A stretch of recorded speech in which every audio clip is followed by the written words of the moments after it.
Verovatno ste primetili da je konačno došlo lepo vreme i Oldtimer klub Novi Sad je otvorio sezonu vožnji. Sa mnom je Milija Stankov, predsednik ovoga kluba. Milija, kako izgleda lična karta ovog kluba?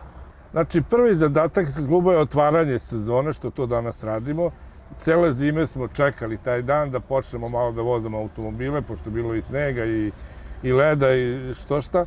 Malo ćemo se provozati kroz grad. Onda ćemo otići na Tvrđavu, tamo ćemo slikati oficijalnu fotografiju, napraviti koji će nas stalno pratiti tokom cele godine. I onda idemo na ručak u jedan restoran.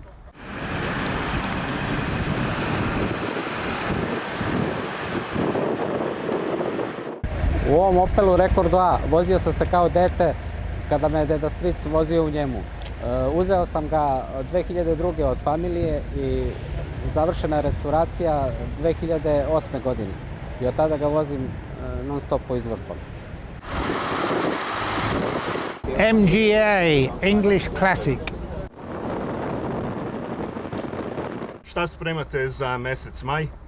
Za mesec maj spremamo skup, jednodnevni skup koji će 19. maja, koji će okupiti sve one koji bi voljeli da se s nama druže. Na Bigu ćemo se sastati, tamo će imati ispit spretnosti.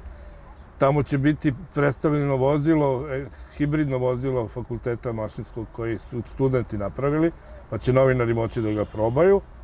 Onda ćemo otići na Tvrđavu, na kafu, posle toga idemo u Karlovce da pravimo izložbu, obilazimo Karlovačku gimnaziju i nadam se fabriku sveća. I onda idemo na ručak, to je prilike sve. Vidimo se u maju. Lepo.